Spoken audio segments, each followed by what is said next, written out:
A cabinet meeting by the Western Wall, with the cracks in the latter mirroring the cracks in the Benjamin Netanyahu government. All eyes are now on the budget, with the Knesset majority needing to pass it by May the 29th, or else Parliament will be dissolved and Israel will, once again, head to the polls. And Netanyahu's coalition partners are not making it easy for him. Yitzhak Goldknopf, head of one of the factions in United Torah Judaism, has threatened to leave the government unless he receives a further $164 million in funding for ultra-Orthodox in Israel. This is on top of almost $4 billion given to coalition partners, including a large portion to ultra-Orthodox schools, which has angered many as these schools rarely teach core subjects to help with the workforce, as many ultra-Orthodox people don't work in order to focus on their studies, leaving them reliant on government grants.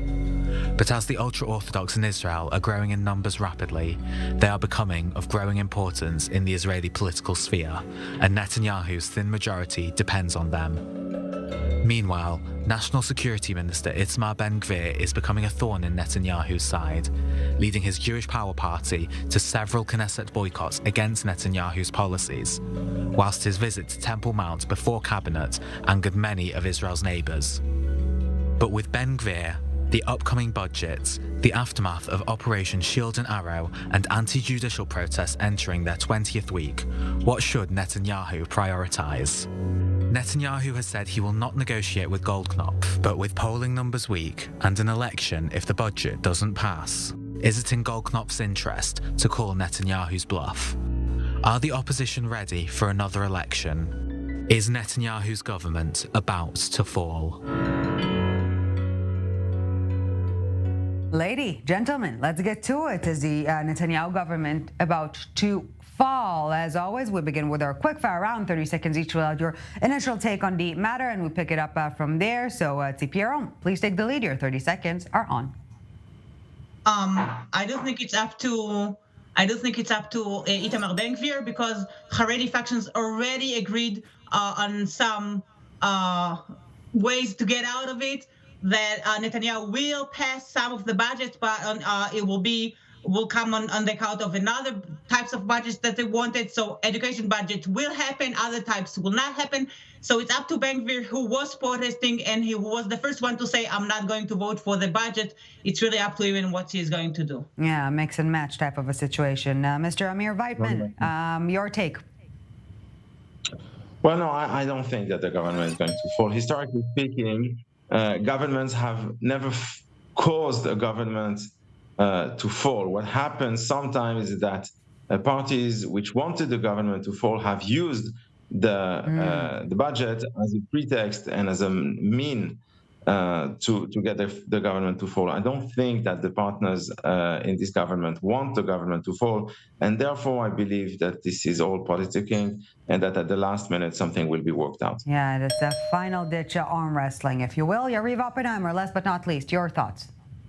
I wish my answer will be different, but I'm a realistic person, and I don't see any chance that this government will fall on the budget. This government is pretty stable. The Orthodox religious parties got a lot of money in order to stabilize it. The settlers got a lot of money. They know that the alternative is to go to an election, and they see the polls, they see the condition of this coalition, and they know that they are better off with Netanyahu together in the same coalition. So no risk. This is just seasonable.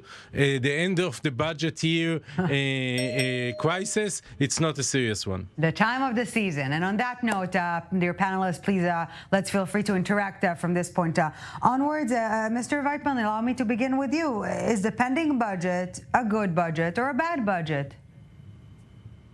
Well, being a libertarian, I have to be completely frank. I'm not entirely happy, to say the least, with the budget. I think that there is public criticism against budgets which have been diverted towards the ultra-Orthodox sections of the Israeli society. And I have to say that I agree with this criticism. I think it's bad. I think it's bad for Israel's future. I think it's bad for Israel's economy. I think what we need is not to incentivize ultra-Orthodox to get out, to stay out of Israel's workforce. I think what we need is to get them to be more part of the workforce, to get them to enter the workforce, and giving more stipends to yeshiva students is not the way to do it. I would have done it differently. Of course, we are, as the Likud, we are essentially prisoners of the ultra-Orthodox. It's a bad political situation, and I wish we could find a way to get out of this situation. Tzipi Yaron. First of all, a professor in the Reichman University once told me when I interviewed him that the budget is actually an issue of values. So it's up to the government and up to its values and which values it support. And this is where the budget will go. And I will explain. Most of the budget in Israel is very rigid. Every year, the same amount of money, or maybe growing a little bit amount of money, is going to the same places, and only a tiny bit of the budget is going into versatile places, new places, whatever it is that the government is deciding that they want to give more this year, or maybe the next 2 years, or maybe the next 10 years, as we saw with the previous governments. So it's really an issue of values, and this government decided that it is putting in the emphasis of Torah learning, which is what led our nation for 2,000 years since the destructions of the Holy Temple. And they do give money for it.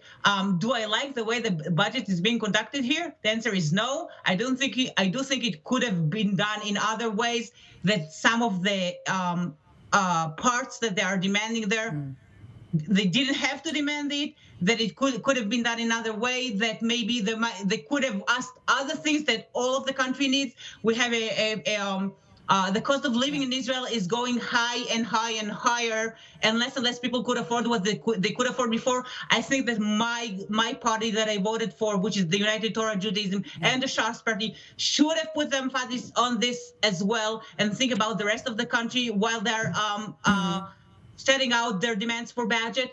But I still do think that it's not a bad thing that the state of Israel is recognizing the Torah, which is what makes us Jews.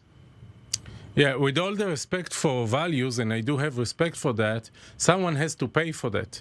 And the big pocket of the normal Israelis that are going to work, that are going to the army, is going to just to be totally empty and then to be turned down, because we don't have money for that. This is outrageous. This is devastating for Israeli economy. It's not me that I'm saying it. It's the professional people of the Treasury Ministry that are saying that this budget is going to cost us millions and billions of shekels in the next few decades, not just this year or the second year. So this is totally outrageous. Netanyahu gave an open blank check to the Orthodox religious parties, and we have to pay for that.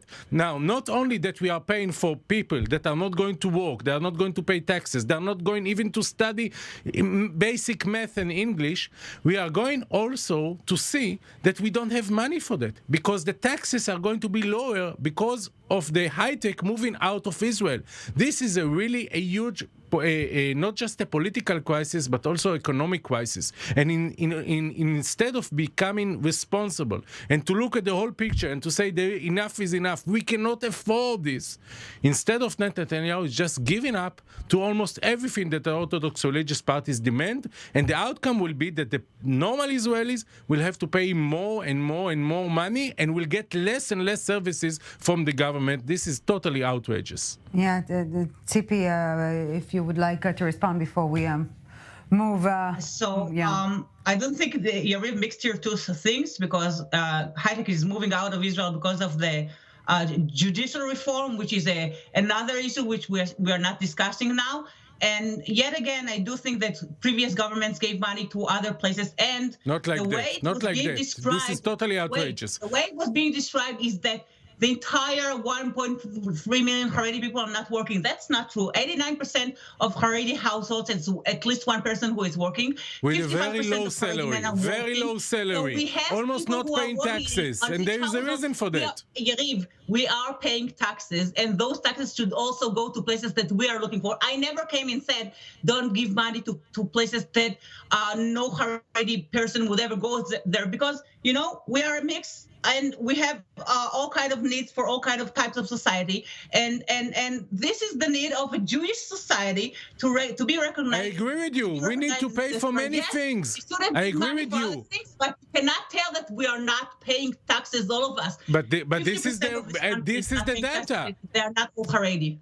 Eventually, most of the Haredis that are working, they are working in a very low salary. So the amounts of taxes that they are paying is very low. Some of them are even getting money from the government in return. So when you look at the data, it's not about ideological things. It's about data, about facts. You see that they're all, as a whole, the Orthodox religious community that is becoming bigger and bigger is not working and not paying taxes. And therefore, there is no money to pay for all of this. It's not just about ideology. It's about economy, basic math. We cannot afford it. It's too much, and it's not me saying that. It's the Treasury Ministry experts. If they're all going out to work and they're still on low wages for some reasons that should be discussed, will you still have... Because they're not learning math and English. This is why they are in a low salaries. It's not about racism or something like that. It's about the skills. They are not getting the basic skills in school, so they cannot earn a lot of money. This is the issue. The Institute of Democracy did show that people who have academic skills still get less money, and this is because they are Haredi and they are being discriminated against. But you know that this is not the problem. This is not the data. You know that most of the Orthodox religious are not going to university and are not going to work and to learn. Listen, I want to just jump in. I'm sorry. This has nothing to. I have to agree with everything that Yariv has said now. This has absolutely 0% to do with discrimination. This is about markets. Okay, I'm a libertarian. I believe in free markets, right?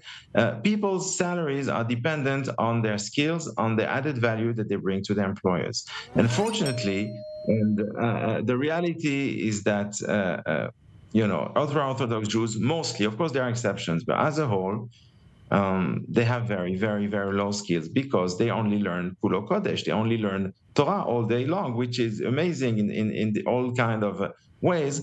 But the whole point of this education is not to create skills to allow people to have high salaries. So how come the Likud party is allowing it? How come you're not putting some red line saying enough is enough? It's your fault, Yariv. It is your fault. You and your people have been doing essentially a cherem.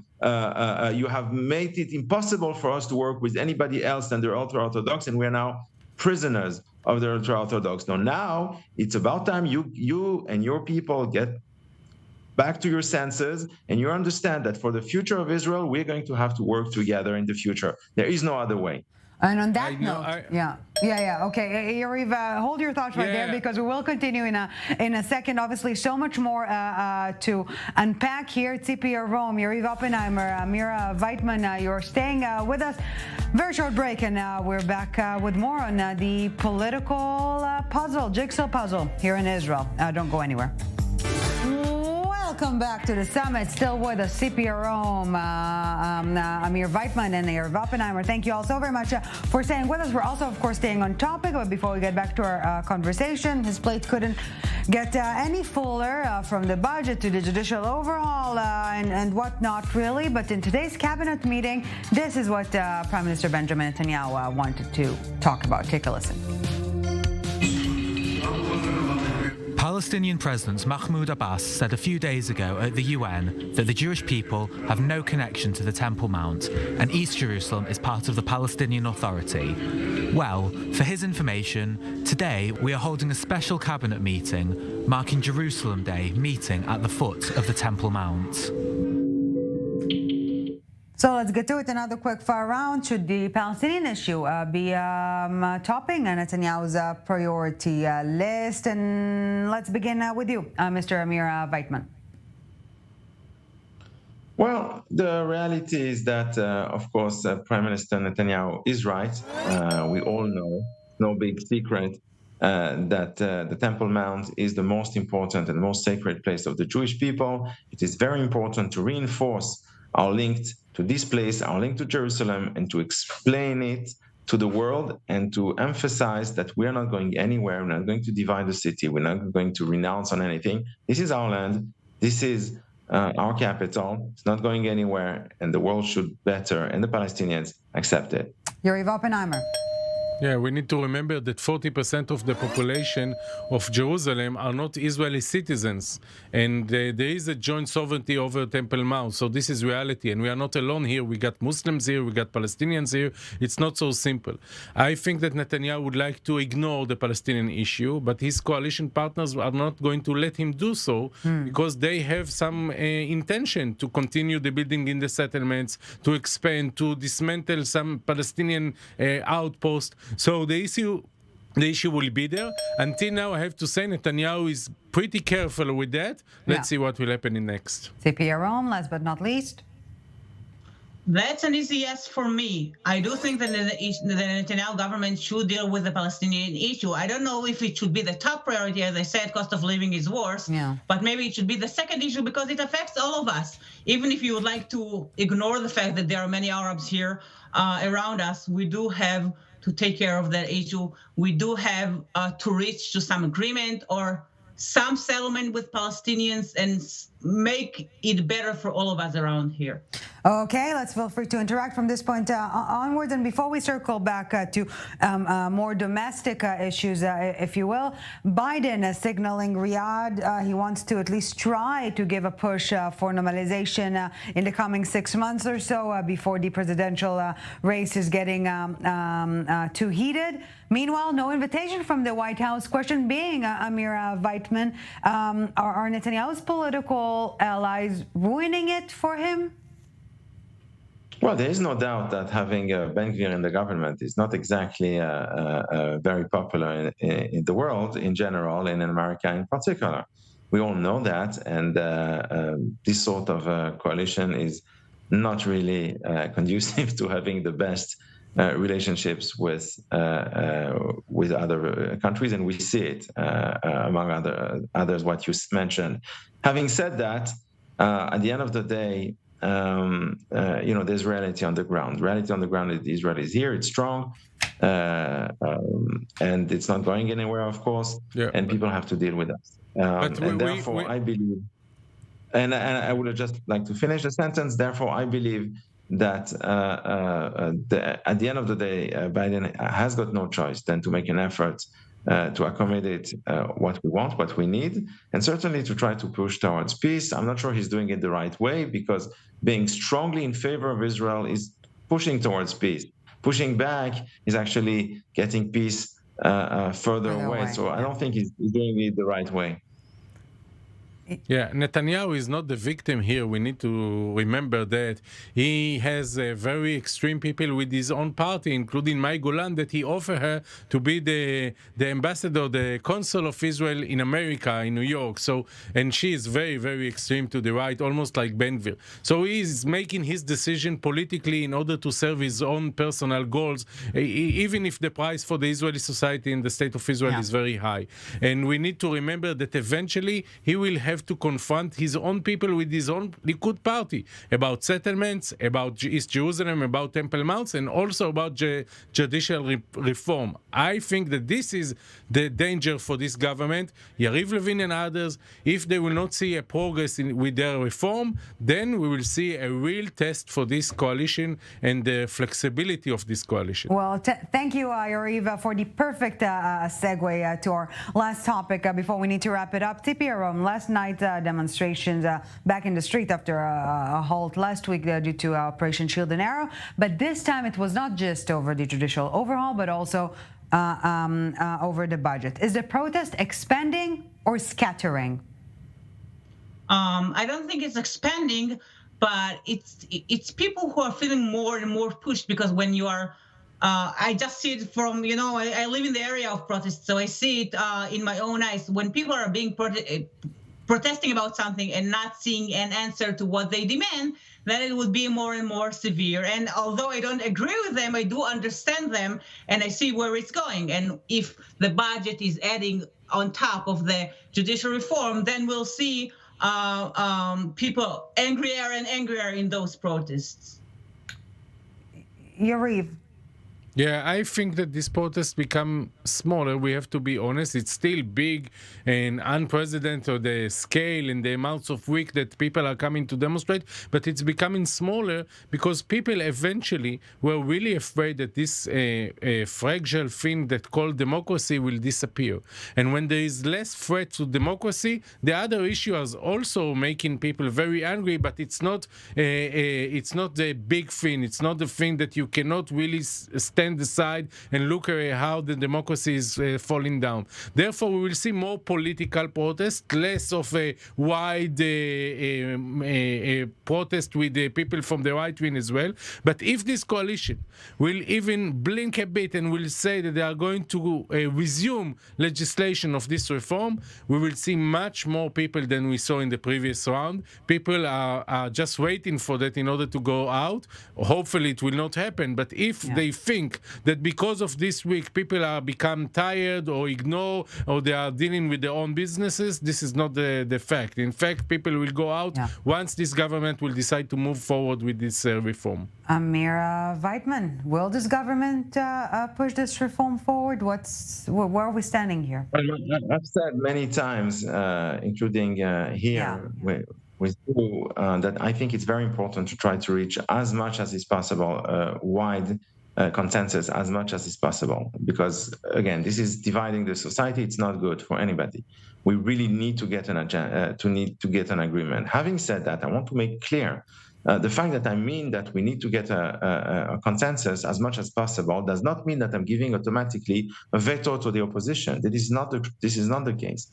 We need serious judicial and rather constitutional reforms to re-equilibrate the balance of power between the legal system in Israel and the government and the Knesset and the constitution. So this is important. We're not going to renounce on that. What we want is to find a way to do this together. As a people, all together, united, finding a common ground. This is important. But finding a common ground needs goodwill on all parts. We are willing to give way. We have given way a lot already. And this has to be reciprocated. Otherwise, there will be no other choice but to pass these laws one-sidedly, which is not what should be done.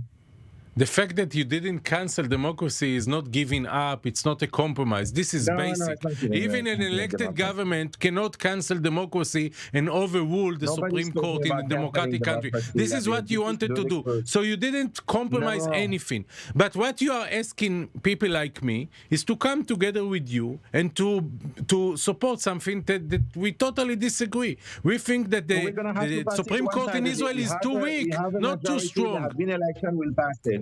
If you're not willing to make compromises, we'll pass it. We have the majority. We have the right to do it. Well, gentlemen, you started our conversation. You started the conversation on the same side of the divide, and when the conversation progressed, we can see the complexity of Israeli policy and politics. Yariv Oppenheimer, Tzipi Aron, Amir Weitman, thank you so very much.